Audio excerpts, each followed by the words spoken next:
Welcome to This Explainer. Today we're tearing down the brutal math behind modern financial traps, and more importantly, we're laying out the exact step-by-step roadmap to actually escape them. We're going to strip away all those cultural illusions that are keeping so many people broke and look at how to systematically build genuine, lasting independence. So let's jump right in. So who can actually afford a $500,000 house these days? I mean, you scroll through the listings, and suddenly every basic starter home with laminate countertops is $500,000.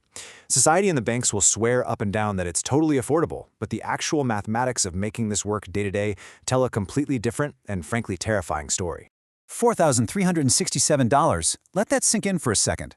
That represents the true monthly cost of a $500,000 starter home when you factor in absolutely everything, not just the loan.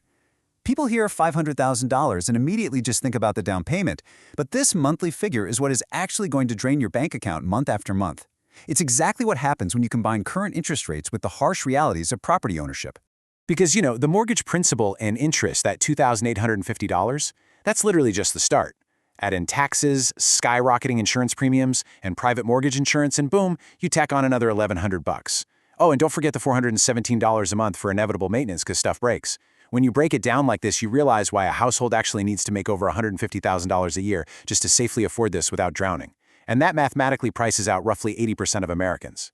And honestly, the situation doesn't get any better out in our driveways. $130,000. That is the true, real-world 7-year cost of financing a typical $55,000 truck. It's just mind-blowing. We've somehow normalized seeing people drive vehicles that literally cost more than the median household income. But when you peel back the shady financing tricks and those crazy extended loan terms, the true cost of that transportation is just astronomical. All those hidden costs transform what looks like a manageable $800 monthly payment into a complete wealth-destroying black hole. You really aren't just paying for the truck itself.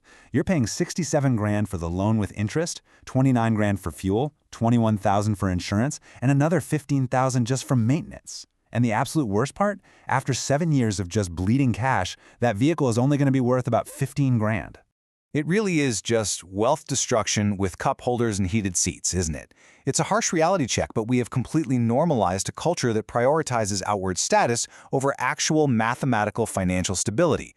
We've been sold this identity where driving a massive truck or owning a sprawling house proves you've made it, even if you're secretly at the grocery store agonizing over the cost of name brand versus generic ramen noodles just to make sure those monthly payments clear.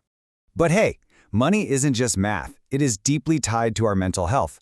Crossing the $10,000 savings mark literally lowers your body's stress hormones, specifically cortisol. It physically shifts your brain out of pure survival mode. Think about it. When you have zero savings, every single check engine light is an absolute disaster. But when you've got $10,000 sitting there, it's just a minor inconvenience. You shift from constantly reacting out of fear to actually making proactive, clear-headed choices.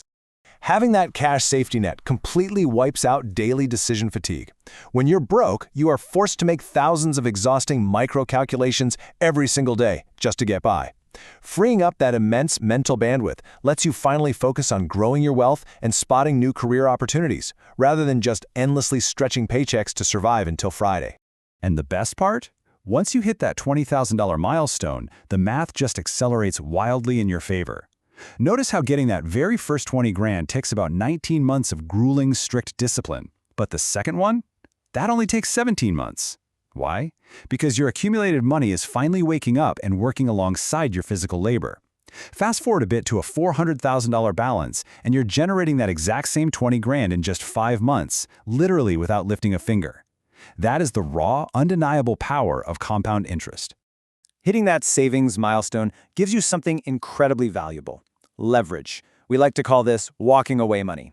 It completely changes your dynamic at work. When you aren't absolutely desperate for that very next paycheck, you negotiate better. You walk into interviews with actual, genuine confidence, and you transform unexpected expenses from full-blown catastrophes into minor bumps in the road.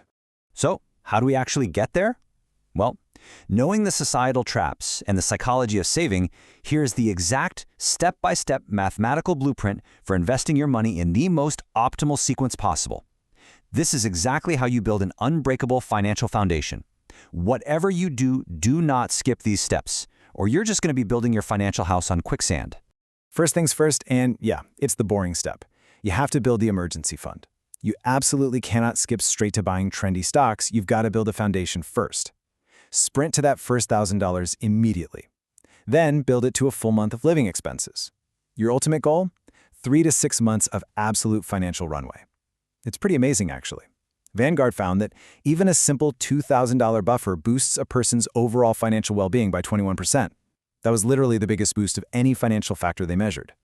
Okay, step 2 is going aggressively after high-interest debt. Think about it. Paying off a 22% credit card is an unbeatable, guaranteed return on your money that no stock market index could ever possibly match. Trying to invest while holding on to credit card debt is basically like trying to run a marathon while wearing a backpack full of rocks. It just doesn't work. Now, there is exactly one mathematical exception to this debt rule, and that is your employer match. Even if you are buried in credit card debt, you have to secure this. Walking away from a guaranteed 50 or 100% immediate return is quite literally leaving free money on the ground. So secure the match and then immediately redirect all your extra cash straight back to the debt avalanche. Once that toxic debt is finally gone, step 4 is navigating the complex tax optimization zone. This is where you really need to be strategic about choosing between traditional and Roth accounts to shelter all that compounding wealth from the IRS.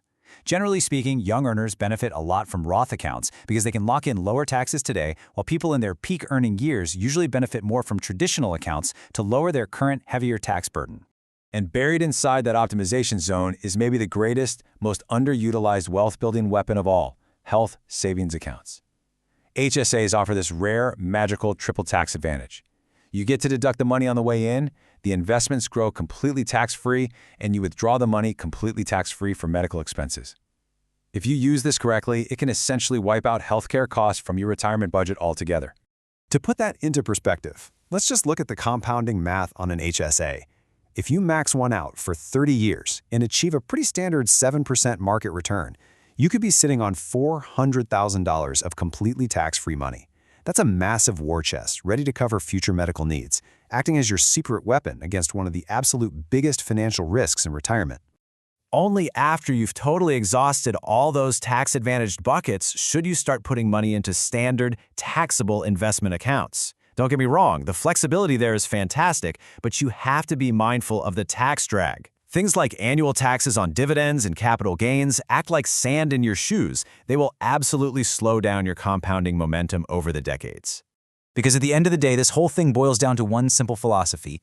You've got to remember that true financial success is not about looking rich. It's not about the massive mortgage or the shiny, fast-appreciating truck in the driveway. Real wealth is about having options. It's about buying back your mental space and your freedom so you aren't lying awake at 3 a.m. doing panicked mental math just to survive the month. So I'm going to leave you with this final thought. As you evaluate your own financial habits, think about your next major purchase and map out your journey toward genuine independence. The math is incredibly clear. The steps are all laid out right in front of you. Are you going to stay trapped paying for the illusion of wealth, or are you ready to do the boring math to buy your actual freedom? The choice is entirely yours. Thanks for hanging out with me on this explainer, and I'll catch you next time.